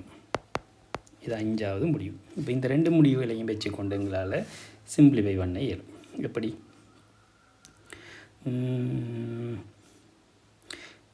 4வது சமன்பாட்டை 5வது சமன்பாட்டால் பிரித்தம் என்றால் 5/2 சமன் 2P வர்க்கம் ப்ளஸ் 2Q வர்க்கத்தின் கீழ்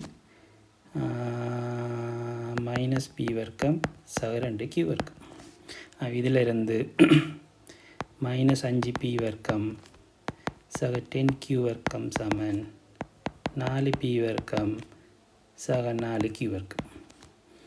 இதிலிருந்து 10ல் 4 போனால் 6Q வர்க்கம் சமன் அங்கால போனால் 5P வர்க்கம் 9P வர்க்கம். 3ஆல் பிரித்தால் 2Q வர்க்கம் சமன் 3P வர்க்கம்.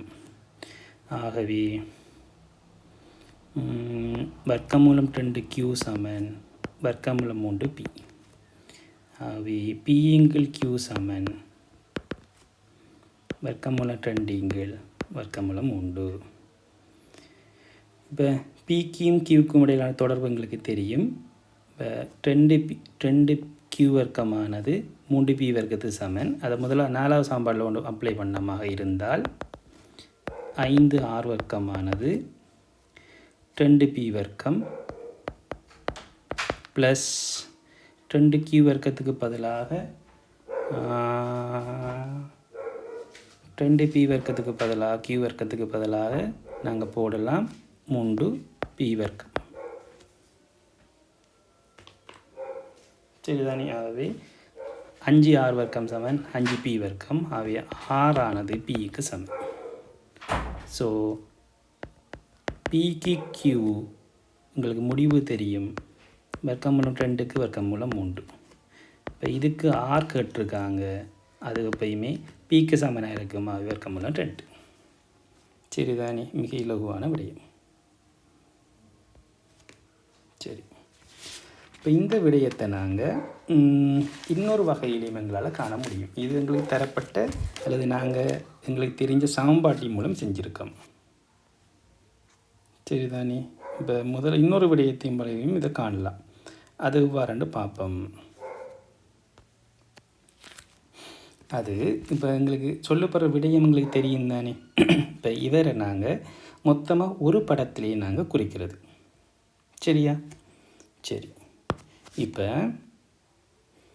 பி சொல்லப்படுது. இதுதான் பி. நீட்டாக ஓகே.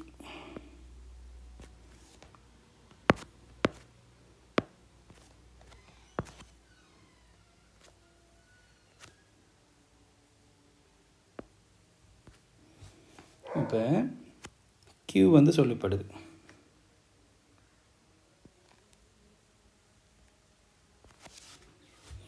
சரிதானே?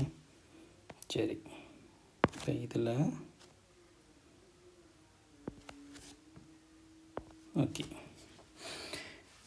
இவர் கியூவாக இருக்கிற சந்தர்ப்பத்தில் இவர் பியாக இருக்கும்போது விளையுள் ஆறாக காணப்படுது. சரிதானே? ஆகவே இங்கே நாங்கள் ஒரு நிகரத்தை பூர்த்தி செய்வோம்.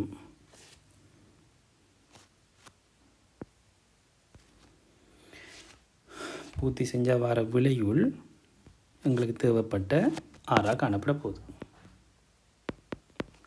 இப்போ 2Q ஆகக்குள்ள என்ன செய்யும்? இதே மாதிரியான ஒரு நேரத்தை தான் நாங்கள் பூர்த்தி செய்ய வேண்டும். அந்த நேரத்தில் இதே P தான். ஆகவே இந்த மாதிரியான ஒரு ஷேப் கொண்டு வரப்போகுது.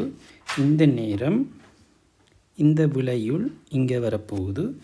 இவர் வந்து விளையுள் இரட்டிப்பாகுது. இவர் வந்து என்னவா வருதாம்? இங்கே 2R. இப்போ கியூவை மைனஸ் ஆக்குறாங்க. அப்போ இந்த பருமனும் கியூ. இதை மைனஸ் ஆகக்குள்ள இங்கே என்ன நடக்கும்? இங்கேயும் ஒரு விசை இணைகிற வீதி தான் உருவாக போகுது.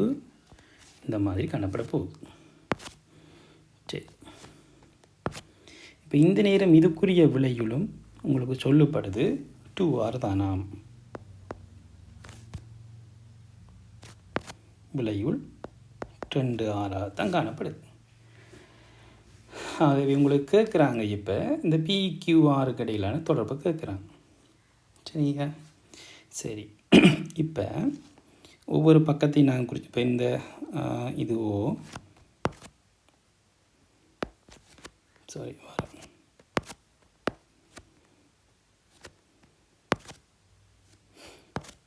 இவர் ஓ, இது ஏ பி சி டி. இங்கே ஏபிசிடி ஒரு நேர்கோடு. இதை நான் ஏன் சொல்கிறேன்டா, இந்த படத்தில் அது கிளியர் இல்லாமல் இருக்குது. அதால் தான் நான் அதை நேர்கோடுன்னு சொல்கிறேன். சரிதானே? இப்போ இங்கே பார்த்தீங்கன்னா விளங்கும் உங்களுக்கு ஓஏ ஆனது ஓசிக்கு சமன், ஓடிக்கு சமன். ஏன்? ரெண்டுமே 2R. ஓமா? ஓ. இப்போ ஓவிலிருந்து ஏடிக்கு ஒரு செங்குத்தை நாங்கள் வரைவோம். ஓவிலிருந்து ஏடிக்கு நாங்கள் ஒரு செங்குத்தை வரைவோம். சரியா? இப்போ ஒரு செங்குத்தை வரைஞ்சமாக இருந்தால் என்ன கலரில் வரைவோம்? சரி, ஏதோ ஒரு கலரில் வரைவோம். வரைந்தால் இது செங்குத்து. இப்போ இந்த செங்குத்து என்ன செய்யணும்? உண்மையில் இந்த ஏடியை இரு சமக்குருடன். இதில் உங்களுக்கு தெரியும் இது Q, அதாவது ABQ, அதே மாதிரி CDயும் Q. ஆகவே இந்த இவர் இரு சமக்கூறுடப்படுறார். எக்ஸெண்டு குறிச்சமண்டா இரு சமக்கூறுடப்படுறார் இந்த செங்குத்தால். அதே நேரம் பிசியும் கியூ ஆகவே இது வந்து Q/2, இவரும் வந்து Q/2 காணப்பட போகுது. ஆகவே ஏஎக்ஸ் என்ன பெருமானத்தை எடுக்க போகிறார்? 3Q/2 காணப்பட போகுது. சரிதானே? சரி, இப்போ உங்களுக்கு என்ன சொல்லணும், எப்படி நாங்கள் இப்போ PQR இடையில் தொடர்பை காண்றது? இப்போ பாருங்கள், சரி, இப்போ இந்த முக்கோணி OBCயில் சரிதானே செங்குத்தொண்டு காணப்படுது. செங்குத்து அதாவது OXங்கிற செங்குத்து BCயை இருசம கூறப்பட்டிருக்கு. இப்போ ஒரு செங்குத்து BCயை இருசம கூறிடுதாக இருந்தால் இந்த முக்கோணியில் OBயும் OCயும் எப்படிப்பட்டாக்களாக இருக்கணும்? இருசம பக்க முக்கோணியாக இருக்கணும். இப்போ முக்கோணி OBCயில் நான் அதை கீறேன். சரிதானே? இந்த மாதிரி இருக்குது. இவர் செங்குத்து, அதே நேரம் இது சமன், இதுக்கு இது சமன், அதே நேரம் இது R, இது P. ஆகவே முடிவு P ஆனது Rக்கு சமன். சரியா? ஓகே, இதுதான் முதலாவது முடிவு. இப்போ PRக்கு இடையிலான தொடர்பை கண்டுட்டோம். இனி Pக்கும் Qக்கும் இடையிலான தொடர்பை நாங்கள் கண்டமென்றால் எங்களுக்கு தரப்பட்ட கேள்வியை நாங்கள் முடிச்சிட்டோம்ன்ற அர்த்தம். இப்போ இந்த OXை நாங்கள் 2 முக்கோணியிலேருந்து எங்களால் பெற முடியும். இப்போ OX வர்க்கமானது முதலாவது முக்கோணி OXCயிலிருந்து பெற்றமாக இருந்தால் P வர்க்கம் மைனஸ் Q வர்க்கத்திங்கள் 4. இதே இதுங்க முக்கோணி OCXயில், இதே மாதிரி முக்கோணி ODXயில் OX வர்க்கமானது 2R வர்க்கம், அவை 4R வர்க்கம் மைனஸ் 3Q/2 வர்க்கம். இப்போ இதில் இருந்து நாங்கள் ஒரு முடிவை பெறலாம். ஏற்கனவே Pயையும் Rஐயும் சமம் என்று கண்டுட்டோம். ஸோ P வர்க்கம் மைனஸ் Q வர்க்கத்திங்கள் 4 ஆனது 4P வர்க்கம் மைனஸ் 9Q வர்க்கத்திங்கள் 4. இப்போ இதில் இருந்து நாங்கள் இதை ரீஅரேஞ்ச் பண்ணமாக இருந்தால் 5P வர்க்கமானது 10Q வர்க்கத்திங்கள் 4. ஆகவே 5 போனால் 2 அரையாக வரப்போகுது. விட என்ன வர்க்கம்ல 3, நான் ஏதோ பிள்ளை விட்டுட்டேன். நான் சுருக்குனதில் பிள்ளை. 3 9 2 P வர்க்கம் Q வர்க்கம் 4Q வர்க்கம். ஓகே, இங்கே ஒரு பிள்ளை வரேன், திருப்பி அழிச்சிட்டு செய்கிறேன்.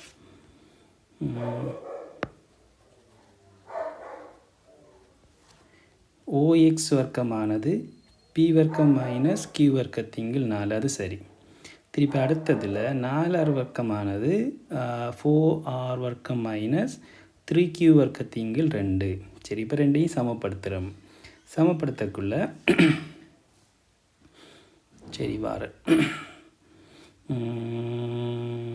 P வர்க்கம் மைனஸ்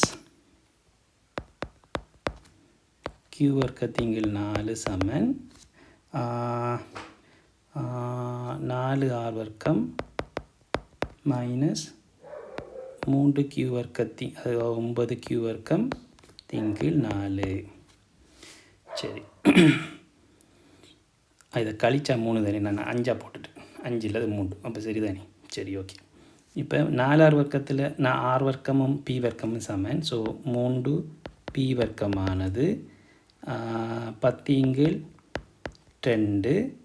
சாரி 10 4 இதை கூட்டினால் 10 Q வர்க்கம். அவை 2ஆல் சுருக்கினால் இது 5 இல்லை, கையின் பிரச்சனை வருது, எவ்வளத்தில் பிரச்சனை வருது பார்ப்போம். 12 12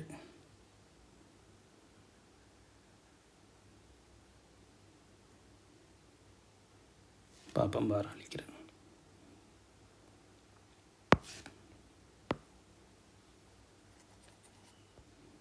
4r வர்க்கம் மைனஸ்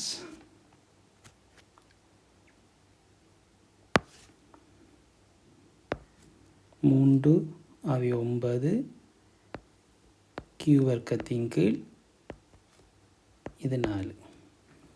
சரி சரி, இது அங்கே போக்கில் 8 தனி மாறும் என்ன? சரி சரி, ஓகே. ஸோ இதுதான் நாங்கள் வர கேர்லெஸ் மிஸ்டேக்ஸ். ஸோ 3 p வர்க்கமானது இது மைனஸ் அங்கே போக்குள்ள இதாகும், இது இங்கே வரக்குள்ள ப்ளஸ் ஆக போதும். அது 9ல் 1 போனால் 8, 8 2ஆல் விரிச்சா 2. ஸோ 2 q வர்க்கம். ஆகவே வர்க்கமூலம் 3 p ஆனது வர்க்கமூலம் 2 q சமனாக இருக்க போகுது. அவை p இங்கில் q ஆனது வர்க்கமூலம் 2 இங்கில் வர்க்கமூலம் 1. அவை pக்கு q ஆனது வர்க்கமூலம் 2க்கு வர்க்கமூலம் 1. ஏற்கனவே உங்களுக்கு தெரியும் pக்கு r ஆனது 1க்கு 1. அவை ரெண்டையும் சேர்த்தமாக இருந்தால் pக்கு qக்கு r ஆனது வர்க்கமூலம் 2க்கு வர்க்கமூலம் 3க்கு வர்க்கமூலம் 2. சரிதானே? மிக இலகுவான வகையில் அதையும் செஞ்சாச்சு. இது ஸோ சுருக்கக்குள்ள இப்படியான பிள்ளைகள் வரும், எனக்குமே வருது. அவை நீங்களும் கவனமாக இருக்க வேண்டும். சரி, அடுத்து 9வது பிரச்சனத்தை பார்த்தமாக இருந்தால் p, q ஆகிய விசைகள்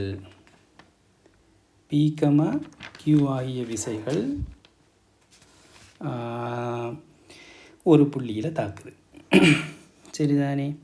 பியின் திசையை நேர்மாறாக்கி கியூவினை செங்கோணத்தினூடாக திருப்பும்போது விளையுளில் மாற்றம் ஏற்படவில்லை எனில் பி விளையுள் பி என காட்டலாம். சரி, இப்போ பி கியூ ஆகிய விசைகள் ஒரு புள்ளியில் தாக்குது. சரி, கீறுவோமே.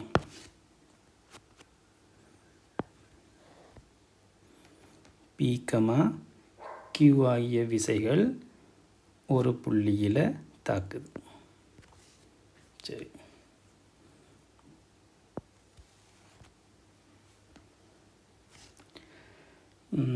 எடுப்போம்.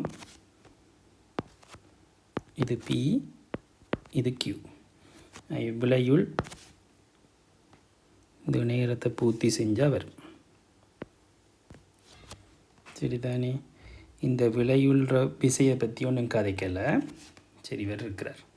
இப்போ பியின் திசையை நேர்மாறாக்கி கியூவை செங்கோணத்தினூடாக திருப்பும்போது, இப்போ பியை நேர்மாறாக்குறாங்க. இது பி. இப்போ கியூவை செங்கோணத்தினூடாக திருப்பும்போது விளையுள்ள மாற்றம் இல்லையா? விளையுள் இதே விளையுள் தான் இருக்கணும். சரிதானே? அப்போ இதை நான் இன்னும் இந்த படத்தில் உங்களுக்கு இதை சரியாக விளங்கப்படுத்த இயலாது. ஸோ நான் திருப்பி கீறேன். சரி,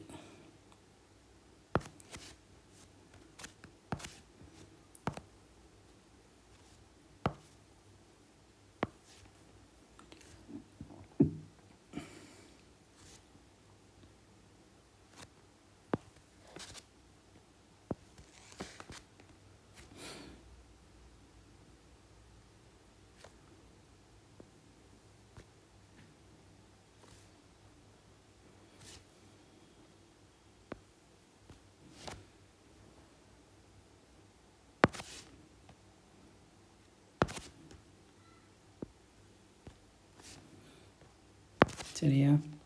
இவர் கியூ அடுப்பம், இவர் பி அடுப்பம், விளையுள் ஆறாக காணப்படுது. இப்போ பியை திசை மாற்றுறாங்க. திசை மாற்றிட்டு இந்த கியூவை 90 பாகை கூடாக மாற்றம் செய்கிறாங்களாம். சரி, இப்போ கியூவை 90 பாகை கூடாக மாற்றினாங்கள் என்றால் இப்படித்தான் வரும்.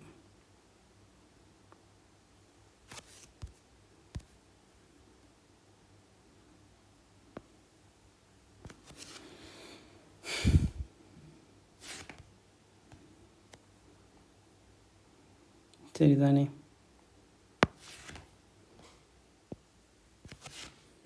சரி, விளையுள்ள மாற்றம் இல்லை. இப்போ உங்களுக்கு தெரியும்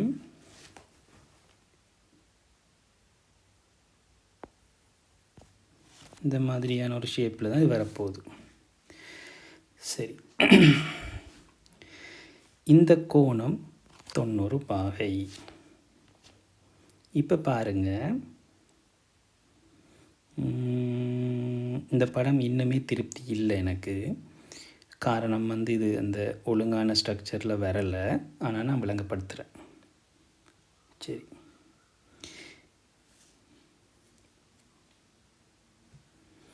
இப்போ இந்த பி சரிதானே? இதே நேரம் இந்த கோணம், அதாவது இவர் இணைகரம் விசை இணைகரம், இந்த விசை இணைகரத்தால் தான் இவர் உருவாகிறார். இவருக்கு இவர் சமாந்தரமும் சமனாகவும் இருப்பார். அதே மாதிரி இவருக்கு இவர் சமாந்தரமாக இருப்பார். இப்போ இதுவும் பியாக தான் இருக்கணும். இப்போ நாங்கள் குறிக்கலாம், இது ஒரு ஓ அடுத்து பலமையை தான் ஓ எடுக்கிறனாங்க. இது ஒரு OABC. இப்போ இதில் பாருங்கள், ஏபி வந்துட்டு ஏசிக்கு சமன் பிபி. அதே நேரம்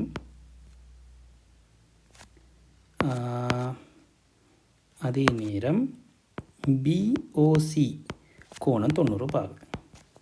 ஆகவே இவருக்கு இவர் சமம், இது செங்கோணமாக இருக்கிறார். ஆகவே இந்த 3 இதையும் ஒரு வட்டத்தில் பரிதியில் காணப்படுறாங்க. அதே நேரம் பிசி ஒரு நேர்கோடு. ஆகவே பிசி வட்டத்தில் விட்டம்.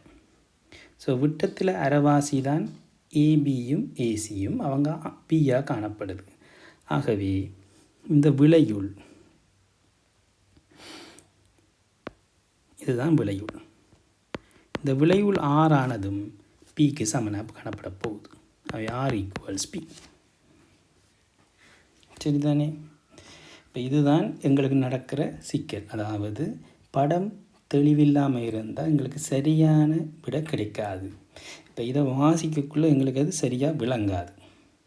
அவை நாங்கள் திரும்ப வாசித்து ஒரு படத்தை போடுறோம், விளங்கலையா வெட்டிட்டு திருப்பி ஒரு படத்தை போடுறோம், அதுவும் விளங்கலையா வெட்டிட்டு திருப்பி ஒரு படத்தை போடுறோம். இப்படி திருப்ப நாங்கள் மாற்றி செய்யக்குள்ள எங்களுக்கு சரியான படம் போடுவதற்கான அந்த தன்மை எங்களுக்கு கிடைக்கப்பெறும். அதுக்கு பிறகு நீங்கள் சரியான மாதிரி செய்யலாம். ஓகே, நான் இன்றைக்கு உங்களுக்கு 9 பயிற்சிகளை செஞ்சு காட்டியிருக்கிறேன். அதே நேரம் இந்த 10ஆவதையும் 11ஆவதையும் நான் உங்களோட கையில் விடுறேன். சரியா? 10ஆவதும் 11ஆவதும் மிக இலகுவான கேள்விகள், கடினமான கேள்விகளே அல்ல. நீங்கள் வடிவாக ப்ராக்டிஸ் பண்ணினால் இதை திருப்ப செஞ்சால் இந்த விட வரும். உங்களுக்கு 2க்குமே நான் எப்படி காட்டியிருக்கேன்னு சொன்னால், உங்களுக்கு விடைகளை பெறக்கூடிய மாதிரி தான் காட்டிருக்கேன். இதனை காட்டுக, இங்கே θ/2 காட்டுது. அது உங்களுக்கு விட தெரியும். விடையை எடுக்கிறதுக்குரிய பயிற்சியை நீங்கள் செஞ்சீங்களாக இருந்தால் உங்களால் சுய பயிற்சியை செய்வதன் மூலம் உங்களால் இந்த செக்ஷனில் உங்களால் நீங்கள் ஒரு பூரணத்தன்மையை அடையலாம். அதுக்கு தான் கீழே போட்டிருக்கேன், சுய தேடல் மற்றும் சுய கற்றல் மட்டும்தான் கணிதத்திலையும் வாழ்க்கையிலையும் உச்சந்தோட வைக்கும். நீங்களும் செய்யணும். எப்போவுமே மற்றாக்கள் செஞ்சு தரதை பார்த்துட்டு இருந்து எந்த ஒரு பிரயோஜனமும் இல்லை. நாங்கள் ஒரு ஜஸ்ட் ஒரு ஐ ஓப்பனர் மட்டும்தான். உங்களுக்கு சில வழிகளை காட்டி தருவோம். அந்த வழிகளை வச்சுக்கொண்டு நீங்கள் சிறந்த முறையில் உங்களோட பயிற்சிகளை மேற்கொள்வதன் மூலம் ஒரு சரியான ஒரு வழியில் உங்களுக்கு கம்பை மெட்ரிக்கில் ஒரு பூரண தன்மையை உங்களால் பெற முடியும். ஆகவே பிள்ளைகள், என்னுடைய கற்பித்தல் உங்களுக்கு பிடிச்சிருந்தால் தொடர்ந்து இந்த சேனலை ஃபாலோ பண்ணுங்கள், சப்ஸ்கிரைப் பண்ணுங்கள், உங்களோட ஃப்ரெண்ட்ஸுக்கு தெரியப்படுத்துங்க. அவங்களையும் சப்ஸ்கிரைப் பண்ணி எனக்கு ஒரு லைக்கை, எனக்கு ஒரு உங்களை நீங்கள் என்ன விரும்புகிறீங்க என்ற கற்பித்தலை விரும்புகிறீங்கன்ற ஒரு மகிழ்ச்சி எனக்கு தாங்க. அதன் மூலம் நான் மேலும் உங்களுக்கான வீடியோஸோடு உங்களை நான் சந்தித்து கொண்டிருப்பேன். சரியா? ஸோ பிள்ளைகள், நீங்கள் செல்ஃப் ப்ராக்டிஸ் உங்களுக்கு தேவை, செய்யுங்க. எந்த முறையையும் பயன்படுத்துங்க. மேத்ஸில் ஒரு பூரணத்தன்மையை அடைங்க. நன்றி. இன்னொரு வீடியோவில் நான் சந்திக்கிறேன்.